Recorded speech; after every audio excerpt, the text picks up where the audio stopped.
The sound of breaking bone echoed through the garage like a dry branch snapping. My head was thrown back so hard that I hit the concrete wall behind me. Warm blood ran down my face as Marcus, my cousin, stood in front of me with his fists still clenched, breathing heavily. "I told you not to touch my things," he yelled, his eyes bloodshot with rage. "Now you've learned your lesson." I held my nose with both hands, feeling the cartilage completely dislocated. The pain was unbearable, throbbing through my skull like hammer blows. Tears streamed involuntarily from my eyes as I tried to breathe through my mouth. "Dad!" I yelled toward the house, my voice coming out muffled and distorted. Marcus broke my nose. "Call an ambulance." The back door opened and my father appeared, still holding the TV remote. He looked at me covered in blood, then at Marcus, who still looked unfriendly, and then, he laughed. He laughed loudly, shaking his head as if he had witnessed a child's prank. "Oh, Levi, stop the drama," my father said, waving his hand casually. "Boys will be boys, you know how it is. Don't call the police or anything like that, it'll ruin Marcus's life. He's trying to get into college."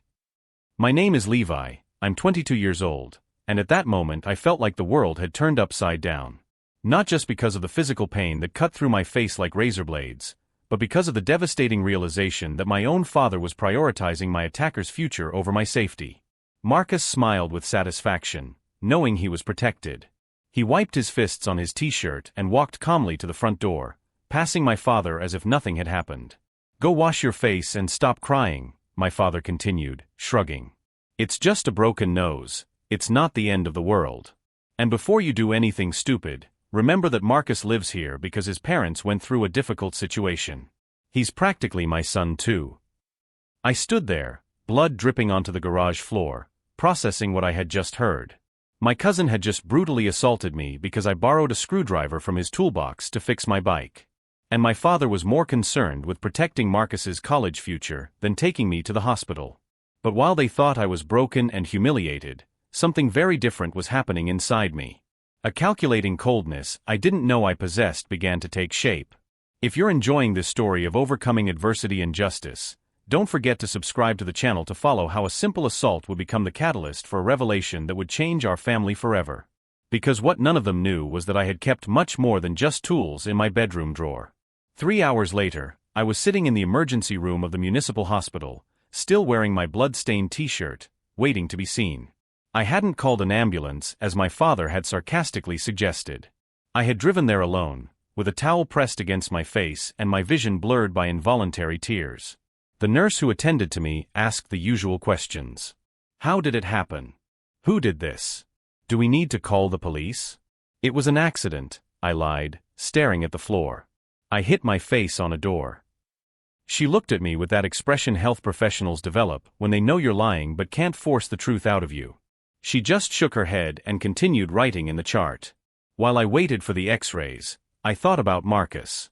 My 25-year-old cousin had been living with us for almost 2 years, ever since Uncle Robert lost his job at the factory and Aunt Linda was diagnosed with cancer.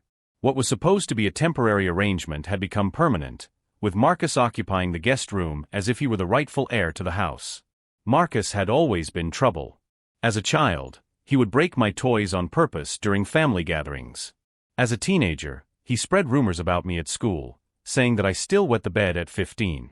When he turned 18, he was arrested for drunk driving, but my father posted bail and hired an expensive lawyer to make the problems go away. "Family takes care of family," my father always said, but that protection never extended to me.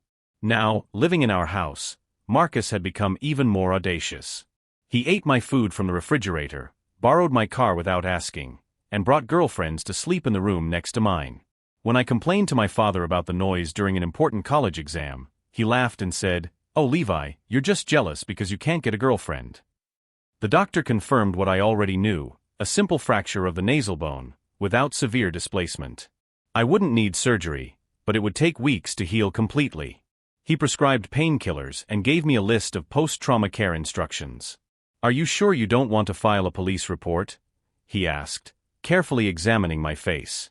"This type of injury rarely happens accidentally." I shook my head. Not yet. Not until I had a better plan. Back home, I found Marcus watching television in the living room, his dirty feet propped up on the coffee table my mother had bought before she died. He glanced at my bandaged nose and smiled smugly. "Did you learn your lesson?" he asked, chewing on a sandwich made with the ingredients I had bought at the grocery store.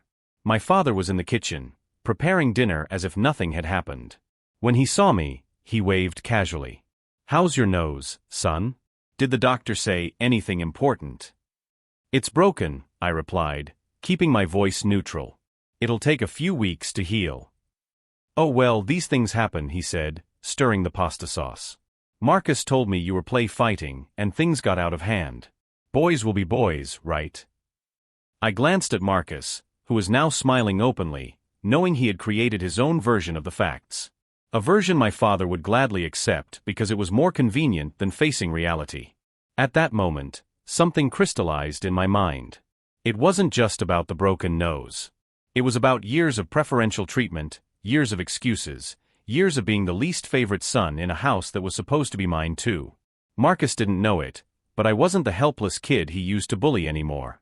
During my 3 years at university, studying computer science and law as a minor, I had learned a few valuable things. Mainly about how to document evidence, how to research legal histories, and how digital systems work. Most importantly, Marcus didn't know about the locked drawer in my room, where I kept not only important documents, but also a small digital recorder that I had used to record several of the humiliating conversations I had had with my father over the years. Conversations where he made it very clear who his favorite in the family was. Including today's conversation, when he clearly said he didn't want me to call the police because it would ruin Marcus's life. As I watched my cousin celebrate his victory and my father continue cooking as if everything was normal, I smiled to myself. They thought I was weak. They thought I would accept this as I had accepted so many other humiliations. But what they didn't know was that, in a few hours, I would begin implementing something I had been planning for months, a way to expose exactly who Marcus really was, using tools he never knew I possessed. The real question wasn't whether he would pay for what he did.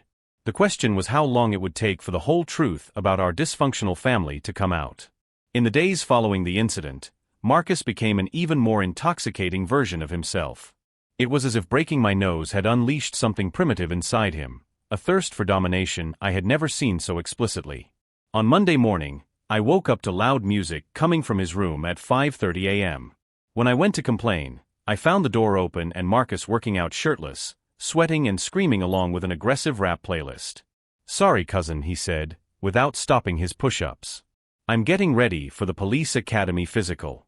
Gotta be in shape to protect and serve, you know." The irony was devastating. The man who had brutally assaulted me was applying to be a cop. And my father, who came down the stairs at that moment, just smiled proudly. "What dedication, Marcus. I'll make you an extra strong cup of coffee." When I tried to mention that the music was keeping me awake, especially considering that I was still taking painkillers for my nose, my father rolled his eyes. "Levi, you need to stop being so sensitive. A real man doesn't complain about a little noise." On Tuesday, Marcus brought 3 friends over to watch the football game in our living room. When I got home from work, they were sprawled out on the couch, drinking my beer from the fridge and eating the pizza I had ordered for dinner. The smell of marijuana hung in the air. "Hey, Levi," Marcus shouted when he saw me. "Your friends wanted to meet the guy who fell in the garage and broke his nose." His friends laughed loudly, clearly knowing the real version of events. One of them, a skinny guy with tattoos on his neck, looked me up and down. "Man, you're a lot smaller than I imagined. Marcus said you guys got into a fight, but," he paused dramatically, "it doesn't look like a fair fight, does it?" Another friend added, "Yeah, Marcus said you tried to hit him first but slipped and hit your face on the counter. That's some bad luck, huh?" I felt my face burn. Not just from the humiliation, but from the knowledge that Marcus was spreading a completely different version of the facts. A version where I was the incompetent aggressor who got hurt trying to attack him. My dad walked into the room at that moment with a tray of appetizers. "Guys, make yourselves at home. It's always nice to have the house full of young energy." Later that night, after his friends had left, Marcus cornered me in the kitchen while I was trying to wash the dishes they had dirted. "You know, Levi," he said, leaning against the counter next to me, "my friends were worried about you. They thought you seemed kind of unstable. Like you might try something stupid again." I kept my focus on the pots, but I felt my jaw tighten. I told them not to worry, that you'd learned your lesson. But now I'm thinking, maybe it's better if you stay away from me for a while. For your own safety, you know. It was a threat disguised as advice. Marcus was marking his territory, making it clear that the house was more his than mine. On Wednesday, the situation escalated to a level I hadn't expected. I came home from work and found that the lock on my bedroom door had been changed. When I tried my key, it didn't work. Marcus! I shouted, running down the stairs. Why did you change the lock on my door? He was in the living room watching television, eating a tub of ice cream I had bought over the weekend. Oh, that, he said casually, without taking his eyes off the screen. Your father thought it was best. Some of your things have been going missing, and he thought maybe you were hiding something dangerous in there. Drugs, I don't know. What things have been missing? What drugs? That's ridiculous. My father appeared in the hallway, holding a small bottle of pills. Levi, we found this under your bed. They're prescription painkillers, but you have far more than you should have for one person. I recognized the bottle immediately. It was the medicine the doctor had prescribed for my sore nose. But something was wrong. The label was partially removed, and the bottle was full of pills that weren't the same ones I was taking. Dad, these aren't my pills. I have my medicine with me. Levi, we found them under your bed. Whose else would they be? Marcus smiled at the television, as if he were watching a particularly entertaining program. At that moment, something clicked in my mind. Marcus wasn't just physically intimidating me. He was systematically undermining my credibility, planting evidence, creating narratives where I was the problem in the family. I want my key back, I said, trying to keep my voice steady. When you prove you're not using drugs, we'll talk, my father replied. Until then, you can sleep on the couch in the living room or in the guest room downstairs. The guest room in the basement. Damp, windowless, with an old bed that creaked with every movement. The place my father used to send me when I wasn't behaving during my teenage years. That night, lying in the dark basement, I heard footsteps upstairs. Low laughter. Whispered conversations. They were discussing something about me, planning their next move. That's when it all crystallized in my mind. Marcus wasn't simply taking advantage of my father's protection. He was orchestrating a systematic campaign to isolate me, discredit me, and eventually drive me out of my own home. His every move was calculated to appear reasonable in my father's eyes, while rendering me increasingly defenseless. But Marcus had made one crucial mistake. He assumed I was passive by nature, that I would accept anything he did as long as there was no direct physical confrontation. What he didn't know was that during my years at university, I had worked part-time at the Patterson family law firm, the most respected lawyers in town. Not just filing documents, but learning about family law, property, and legal evidence. Marcus also didn't know that before he changed the lock on my bedroom door, I had removed everything of real importance, including the documents proving that the house was registered in my late grandfather's name, with a specific clause ensuring that it would pass to me when I turned 25. A clause my father had apparently forgotten to mention when he invited Marcus to live with us permanently. While they slept upstairs, planning how to humiliate me the next day, I was in the basement making discreet phone calls to people Marcus would never suspect I knew. The first call was to Dr. Helen Patterson, who still remembered me fondly and had connections throughout the county. The second was to the private investigator who had helped our family years ago when we suspected my Uncle Robert was embezzling money from my grandmother's estate. Marcus wanted games? He would get games. But this time, I would be calling the shots. And when I was done, he would find out that breaking my nose was the least of his problems. The first call I made from the basement was to Dr. Helen Patterson at 6 o'clock on Thursday morning. She answered on the third ring, her precise voice reminding me of the days when I organized files in her office. Levi? What a surprise. How are you, dear? Dr. Patterson, I need urgent legal advice. It's about real estate and inheritance rights. There was a pause. Helen had been the family lawyer when my grandfather died, and I knew she remembered the specific details of the will. Oh, I see. Your father finally found the lost documents. The irony in her voice told me everything I needed to know. My father hadn't lost any documents. He had hidden them on purpose. Not exactly. I need to know what my legal rights are regarding the property. And I need to document an assault. Levi, Can you come to my office this afternoon? Bring any medical documentation you have. The second call was to Danny Morrison, the private investigator who had worked with us years ago. Danny was discreet, efficient, and had connections in every department in the city. Danny, I need a favor. It's about Marcus Hartley, my cousin. I need to know everything about him. Criminal history, financial, academic, anything you can find. Marcus Hartley, that name sounds familiar. Isn't he the one who caused that car accident a few years ago? The one his father covered up. That's the one. Levi, if it's what I think it is, there's a lot more dirt on this kid. Give me 48 hours. All the while, Marcus continued to live like he owned the place. On Thursday night, he brought home a new girlfriend, a young woman who appeared to be 19, whom he had met on a dating app. They were noisy until 3 in the morning, and when I complained at breakfast, my father rolled his eyes. Levi, you're just jealous because you can't get anyone. Marcus is in the prime of his life. Dad, the girl looked 19. Marcus is 25. So what? They're adults. But that information gave me an idea. I started paying attention to Marcus's patterns. Always very young girlfriends. Always stories about how he was misunderstood by women his own age.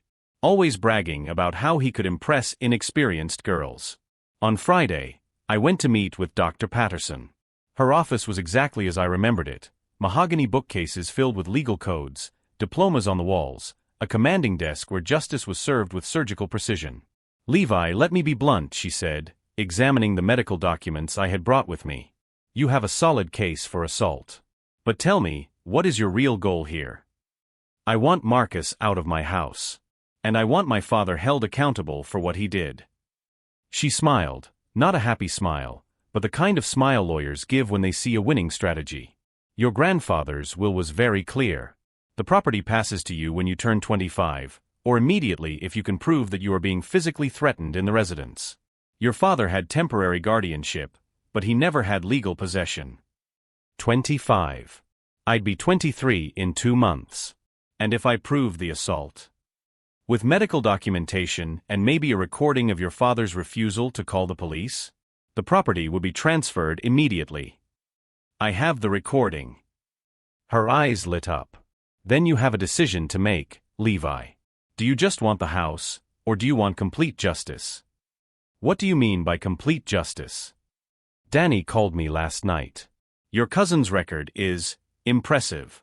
3 assault charges that were dropped, 2 DUI cases that disappeared from the records, and a pattern of relationships with minors that borders on criminal.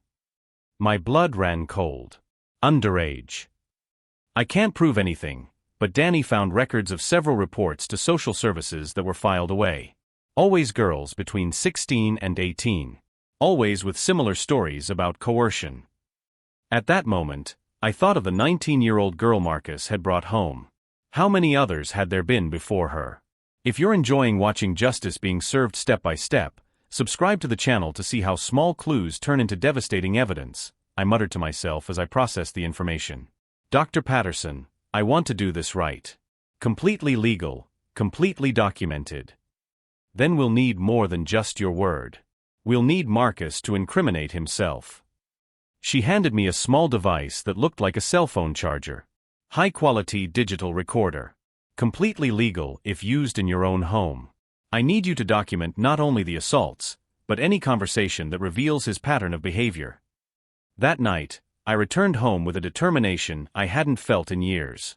Marcus was in the living room watching television, eating pizza he had ordered with my credit card, yet another violation I would now meticulously document. Hey cousin, he said without taking his eyes off the screen. I hear you've been asking some questions around. Be careful not to mess with things you don't understand. The threat was clear, but this time I was prepared. I don't know what you're talking about, Marcus. He turned to look at me, a cruel smile on his face. Your father told me you've been making some suspicious phone calls. He said you might be planning something stupid. He's thinking about having you committed to a place where you can calm down. Involuntary psychiatric commitment. It was their final move to keep me quiet. But Marcus had made a fatal mistake. He had revealed that they were monitoring my calls, which meant they were worried. And worried people make mistakes. Especially when they don't know that every word they say is being recorded. That night, lying in the basement, I turned on the tape recorder and began making detailed notes of every incident, every conversation, every pattern of behavior I had observed. Marcus thought he had me cornered. My father thought he could silence me with threats of institutionalization. What neither of them realized was that by trying to isolate me completely, they had created the perfect conditions for their own destruction. In 72 hours, when I had completed the necessary paperwork, the only person being taken away from that house would be Marcus. And this time, there would be no expensive lawyer or family favors to save him. The first domino fell on a Monday at 7 in the morning, when Marcus received a call from the police academy. "Mr. Hartley? This is Sergeant Williams from the admissions department. Unfortunately, we have to cancel your participation in the training program." I was in the kitchen making coffee when I heard his tone change dramatically. "Cancel? Why? I passed all the tests." "We've received information about your background that needs to be investigated further. We recommend that you seek legal counsel." Marcus slammed down the phone, and for the first time since I'd known him, I saw genuine fear in his eyes. Not the usual controlled anger, but pure panic. "What the fuck was that?" he muttered, quickly dialing another number. While he was on the phone trying to figure out what had happened, my dad came downstairs in his bathrobe. "What's going on here? Marcus, why are you yelling so early in the morning?" "Someone sabotaged my application to the academy," Marcus said, running his hand through his hair nervously. "They said they received information about my background." "What information?" "I don't have anything in my background." My father immediately looked at me suspiciously. "Levi, did you do something?" I kept my expression neutral as I drank my coffee. "Did what, Dad?" "I don't have access to anything related to the police academy." But Marcus wasn't convinced. Over the next few days, he watched me constantly, looking for signs that I was up to something. What he didn't realize was that the machine was already in motion, and every attempt he made to find out what was going on only sped up the process. On Wednesday, the second domino fell. Danny Morrison showed up at our door at 2 in the afternoon when I was home alone. Marcus had gone out to take care of some business, and my dad was at work. "Levi, I brought what you asked for," Danny said, handing me a thick envelope. "And man, you were right. This Marcus guy is a ticking time bomb." I opened the envelope and found photographs, legal documents, and archived police reports. Marcus's record was even worse than I had imagined. 3 counts of domestic violence against underage ex-girlfriends, Danny explained. All covered up by his father through out-of-court settlements. 1 count of witness intimidation. And look at this. He pointed to a specific document. Marcus was expelled from 2 universities for falsifying academic documents. And there's more. He owes $17,000 in student loans that he claimed to have paid off on all his job applications. $17,000? I repeated, processing the information. And there's something interesting here. Remember the 19-year-old girlfriend he brought over last week? Emma Rodriguez. I nodded. She filed a police report last month accusing someone of sexual threats and coercion. The assailant's name was omitted from the public report, but... Danny smiled. "Let's just say I have contacts in the department who confirmed some details." At that moment, I heard the sound of a key in the lock. Marcus was coming home. "Danny, thanks. Can you go out the back door?" "Sure." "Levi, be careful. With that history, Marcus is capable of anything when he feels cornered." 5 minutes later, Marcus walked into the room where I was sitting, pretending to read a book. "Who was that guy who just left our house?" he asked, his voice heavy with suspicion. "What guy?" "Don't lie to me, Levi." "I saw a man leaving through the back door when I pulled up." "Oh, that must have been the internet technician. Dad asked someone to check the Wi-Fi signal." Marcus watched me for a long moment, clearly not believing my story. "Levi, if you're up to something." "Marcus," I interrupted, closing the book and looking at him directly for the first time in weeks. "You broke my nose." My own father laughed and told me not to call the police because it would ruin his life. "Why the hell would I waste my time doing something to you?" The logic of my response caught him off guard. After all, from his perspective, I was the passive victim I had always been. But on Thursday morning, the third domino exploded like a bomb. Marcus got a call from Emma Rodriguez. I could only hear his side of the conversation, but it was enough. Emma, what are you talking about? What investigation? I never threatened you. Pause. What do you mean you gave my name to the police? Emma, you can't do that. Longer pause. No, don't hang up. Emma. Marcus threw the phone on the couch and started pacing back and forth in the living room, clearly panicked. That's when my dad came home from work and found Marcus in this state. Son, what happened now? Dad, something is very wrong. First, the police academy rejected me for no reason. Now an ex-girlfriend is saying she's going to report me for threats I never made. Someone is orchestrating this. My father looked at me again. Levi, where were you today? Working, Dad. I can show you my time card if you want. That doesn't prove anything, Marcus exploded. He could have hired someone. Dad, Levi is trying to destroy me. That's when I decided it was time to show my cards. Marcus, I said calmly, do you want me to show you exactly what I did? The silence in the room was absolute. I documented everything. The assault, the conversation where my father told me not to call the police, his subsequent threats, his attempts to plant drugs in my room. I took the small digital recorder out of my pocket. 3 weeks of recordings. Your own voice admitting that you broke my nose. Your own voice threatening me with more violence. Marcus turned white. You'll also want to know that Emma Rodriguez didn't come to me. She went to the police on her own, but when they looked into her background, they found an interesting pattern of behavior associated with you. I paused, savoring the moment. And what about the police academy? They have a zero-tolerance policy for candidates with a history of domestic violence, especially when there's medical documentation proving assault. Marcus tried to move toward me, but my father held him back. And there's one more thing you both need to know, I continued, my voice growing stronger. This house doesn't belong to you, Dad. It never has. Grandpa's will was very clear. The property automatically passes to me if I prove that I'm being physically threatened in the residence. I pulled out the legal documents Dr. Patterson had prepared. According to state property law, with the medical documentation of the assault and the recordings of the subsequent threats, the transfer of ownership was approved this morning.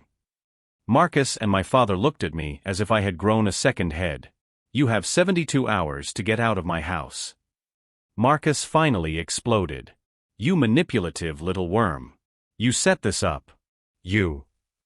I defended myself, I interrupted. And if you try to touch me again, I'll call the police immediately. This time, my father won't be able to stop me. That's when the house phone rang. My father answered, still in shock. Hello? Yes, he lives here. No, you have the right number. He hung up and looked at Marcus with a look of growing horror. Marcus, that was the police. They want you to come down to the station tomorrow to answer some questions about Emma Rodriguez. And about 2 other girls who have also filed complaints. The protective empire Marcus had built through my father's manipulation crumbled completely in that moment. And as he processed the magnitude of what was happening, I smiled for the first time in 3 weeks. The truth is, you never just broke my nose, Marcus. You broke your own life. 6 months later, I was sitting on the porch of my house, now truly my home, eating breakfast when I got the call I'd been waiting for. Levi? This is Dr. Patterson. I have news about Marcus. Her voice carried that professional satisfaction lawyers develop when justice finally prevails. The jury decided today. Marcus was convicted on 3 counts of assault, 2 counts of sexual coercion, and 1 count of document fraud. 5 years in prison, no parole for the first 2 years. I closed my eyes and took a deep breath. I felt no vengeful joy, just a sense of closure I hadn't experienced in years. What about the other girls? Emma Rodriguez was instrumental in the trial. Her testimony encouraged 2 other victims to come forward. Marcus' pattern of behavior became so clear that the prosecutor was able to add a charge of serial sexual predator. Marcus will not intimidate anyone else. After I hung up, I walked through the renovated house. The transformation had been complete, both physical and emotional. Where once there had been suffocating tension and constant fear, there was now genuine peace and clear purpose. Marcus's room had been turned into a library with comfortable armchairs and floor-to-ceiling bookshelves. The space where he had stored his threats and arrogance now housed law books, stories of overcoming adversity, and advocacy manuals for victims. The damp basement where I had been forced to sleep during those humiliating weeks had been completely remodeled as my law office.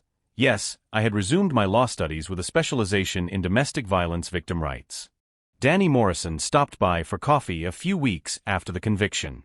He had become not only my private investigator but a genuine friend who respected the journey I had been on.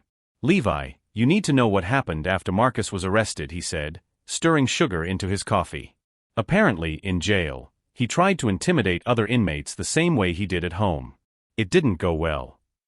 "What do you mean?" "Let's just say that men who abuse women aren't particularly popular in prison." Marcus quickly learned that outside the home, without his father's protection, he was just another coward who needed constant protection. The irony was poetic. Marcus, who had spent years building his reputation by intimidating vulnerable people, now lived in constant fear of being intimidated himself. My father tried to call me a few times during the first few months after the move. Voice messages that started as pleas for forgiveness evolved into defensive explanations about how he didn't know things had gotten so far, and finally turned into bitter accusations about how I had destroyed the family. I never returned the calls. The truth was crystal clear: when you consistently choose to protect an abuser over the victim, you become complicit in the abuse. Some bridges aren't worth rebuilding, especially when they were burned by those who should have been the first to protect me. The last message I received from him was particularly revealing. "Levi, you've become a bitter and vengeful person. Your mother would be ashamed of what you've done to this family." When I heard that, I smiled for the first time in months. My mother had died defending the vulnerable, working as a social worker until her last days. If she could see what I had become, someone who fights for justice and protects victims, she would be proud. Emma Rodriguez came to visit me on a sunny Thursday afternoon. She had enrolled in college and was studying psychology with a focus on trauma and recovery. She planned to work with other survivors of abuse when she graduated. "Levi, I wanted to thank you for making it possible for me to find my voice," she said, sitting in the same room where Marcus had threatened me just a few months earlier. "You didn't just help me report him. You showed me that justice really can exist. You always had your voice, Emma. I just helped create a safe space for it to be heard." She smiled, a genuine smile that contrasted sharply with the fear I had seen in her eyes when she was with Marcus. He used to say that no one would believe me, that I was too young, too inexperienced, that his word was worth more than mine because he was older, more established. And now I know that the truth always finds a way. Especially when there are people willing to fight for it, even when they're fighting for strangers. 3 weeks ago, I received a thick envelope in the mail. Inside was a handwritten letter on prison paper, the handwriting familiar but visibly altered by anger. "Levi, you destroyed my life because of an accident. A single moment of anger that any normal person would have forgotten. I hope you're happy living alone in that house, because you alienated your entire family because of your drama. No one will ever forgive you for what you did."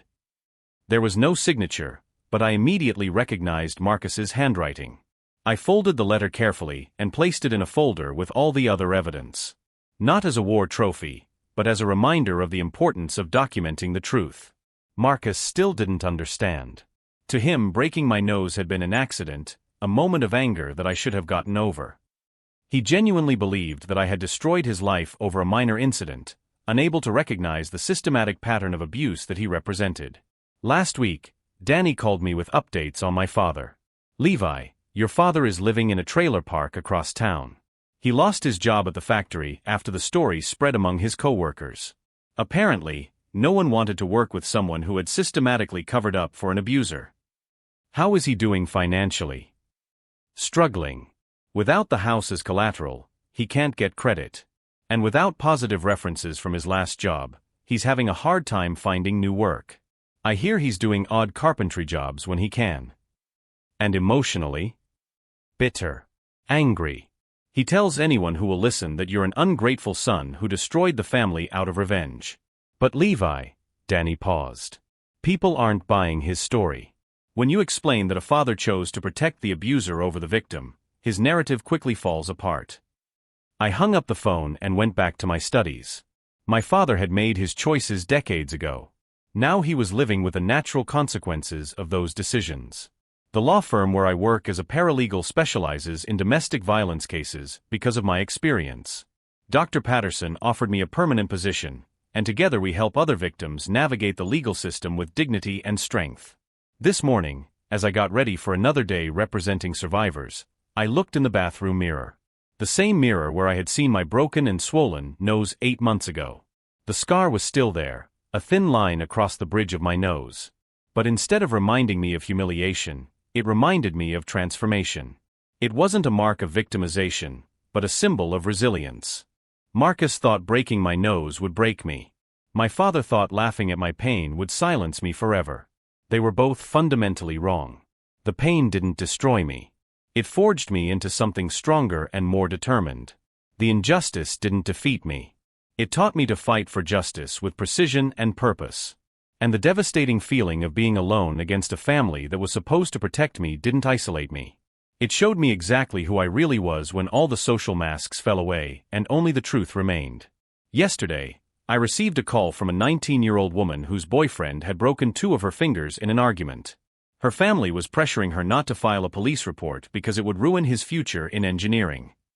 When I finished explaining her legal rights and the resources available to her, she said something that made me smile. "Thank you for showing me that I deserve justice, even when the people who are supposed to protect me say otherwise." If you've made it this far on this journey of resilience and justice, don't forget to subscribe to the channel for more inspiring stories of people who refuse to accept injustice and turn their pain into power. Stories that prove that the truth always prevails, even when it seems impossible.